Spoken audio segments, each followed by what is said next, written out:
Hello everyone, स्वागत है एक और नए वीडियो में। तो कैसे हैं क्लास 8 वाले विद्यार्थियों, स्वागत करते हैं एक और नए वीडियो में। तो आज की इस वीडियो में हम लेकर आ चुके हैं जो आपके प्रोजेक्ट रेल के तहत जो आपका मंथली टेस्ट होने वाला है 6 जुलाई को, विषय हिंदी का। उसके लिए हम क्वेश्चन आंसर देखने वाले हैं। तो जो आज का वीडियो होने वाला है दोस्तों, जनरल स्कूल वालों के लिए होने वाला है। तो यहाँ पे आपका जो एग्जाम का जो समय रहेगा 1 घंटा रहेगा, और जो आपका पूर्णांक यानी कि जो आपका जो टोटल मार्क्स जो होगा 20 मार्क्स का होगा, जो कि आपके स्कूल में होने वाला है। तो यहाँ पे अगर हम देखें तो जो आपका एग्जाम होने वाला है दोस्तों, आपका 4 सेक्शन में होगा, यानी कि सेक्शन ए, सेक्शन बी, जैसे सेक्शन डी तक रहेंगे, जिसमें हम अभी सेक्शन ए के क्वेश्चन देखने वाले हैं और इसके बाद सारे क्वेश्चन को देखने वाले हैं। तो सेक्शन ए के अंतर्गत जो आपका 5 क्वेश्चन रहेंगे दोस्तों, जो एक एक नंबर के रहेंगे, जो मल्टीपल चॉइस क्वेश्चन रहेंगे। तो यहाँ सेक्शन ए से जो आपको मिलने वाला है 5 मार्क्स प्राप्त होंगे। तो इसी तरह से यहाँ पे क्वेश्चन को देख लेते हैं। तो यहाँ पे पहला क्वेश्चन है दोस्तों, पथ की पहचान करने को किसको कहा गया है, यानी कि जो पथ यानी कि जो रास्ता है उसका पहचान करने के लिए किसको कहा गया है। तो ऑप्शन यहाँ पे पहला है सिर्फ पुरुषों को, ख है रास्तों को, और ग है बटोही को, और घ है किसी को नहीं। तो यहाँ पे इसका राइट आंसर हो जाएगा ऑप्शन नंबर ग, जो है राइट आंसर हो जाएगा दोस्तों, बटोही को।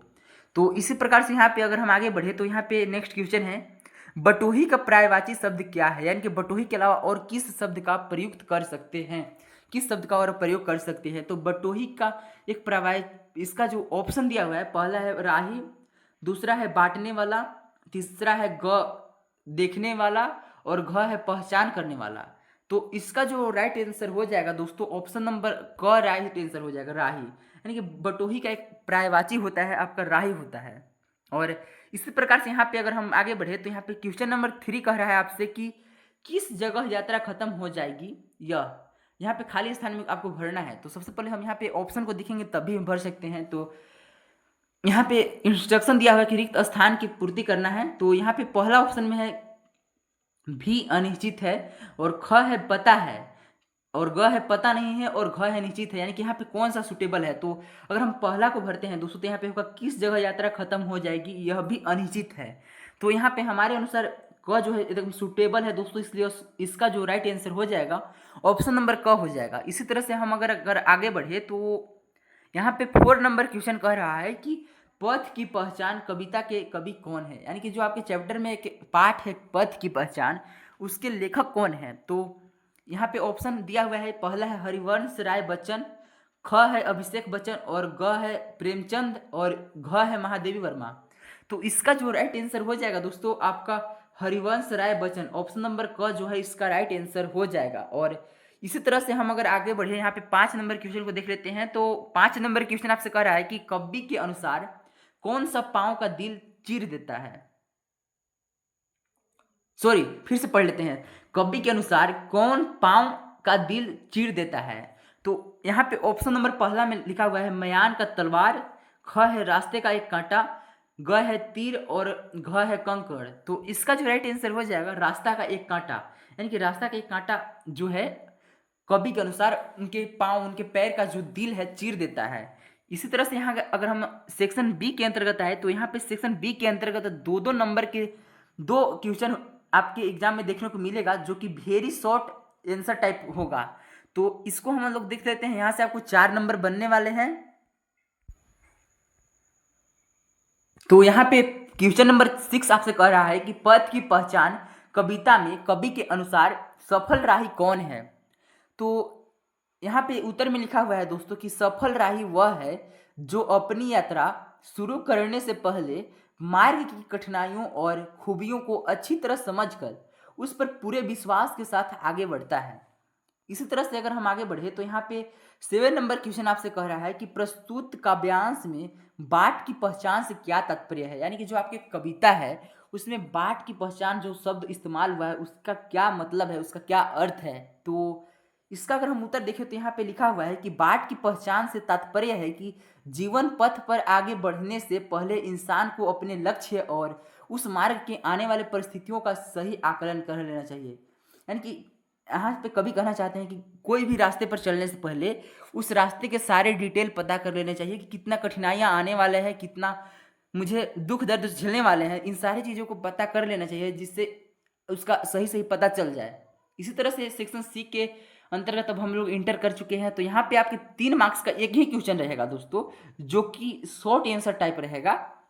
तो यहाँ पे क्वेश्चन नंबर 8 आपसे कह रहा है कि कविता की 6 पंक्तियां शुद्ध शुद्ध लिखे, यानी कि जो आपका कविता है दोस्तों उसका 6 पंक्ति आपको शुद्ध शुद्ध लिखना है। तो यहाँ पे लिखा हुआ है, आप आपके हिसाब से आप दूसरा भी आंसर हो सकता है, आप उसके दूसरा लाइन भी लिख सकते हैं, लेकिन हमने लिखा है इसको लिखने से भी कोई दिक्कत होने वाला नहीं है। तो यहाँ पे है, पूर्व चलने के बटोही बाट की पहचान कर लें, पुस्तकों में है नहीं छापी गई इसकी कहानी, हाल इसका होता है न ज्ञात औरों की जबानी, अनगिनत राही गए इस राह से उनका पता क्या, पर गए कुछ लोग इस पर छोड़ पैरों की निशानी, यह निशानी मुख होकर भी बहुत कुछ बोलती है।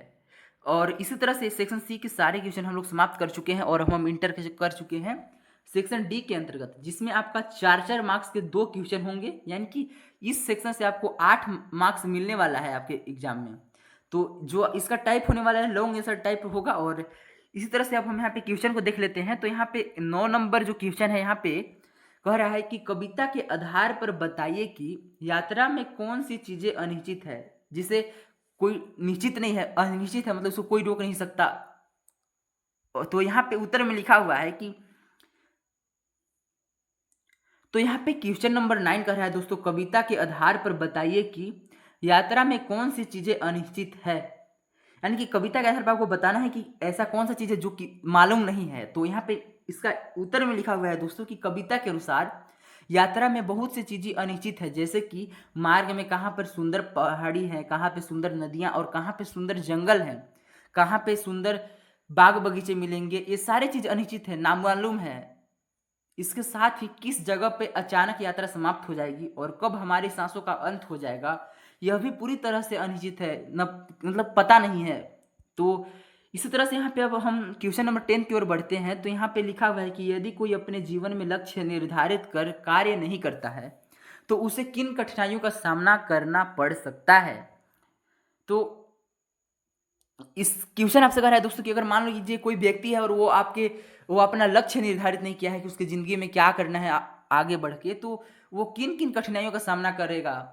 तो यहाँ पे उत्तर लिखा हुआ है कि बिना लक्ष्य निर्धारित किए कार्य करने से इंसान का मार्ग भटक जाता है और उसका कीमती समय तथा ऊर्जा व्यर्थ के नष्ट हो जाता है, और ऐसा व्यक्ति दुविधा और असमंजस की स्थिति में फंस जाता है, और जिससे कि उसे जीवन के पग पर असफलताओं, मानसिक तनाव और गंभीर कठिनाइयों का सामना करना पड़ता है। तो ये रहा वीडियो दोस्तों। और अगर आप अभी तक चैनल को सब्सक्राइब नहीं किए हैं तो चैनल को सब्सक्राइब करके वीडियो को लाइक कर दीजिएगा और अपने दोस्तों के पास इस वीडियो को जरूर शेयर कर दीजिएगा। और इसी तरह सारे सब्जेक्ट का वीडियो अपलोड हो चुका है, तो जाइए और देखिए। मिलते हैं एक और नई वीडियो में, तब तक के लिए बाय बाय।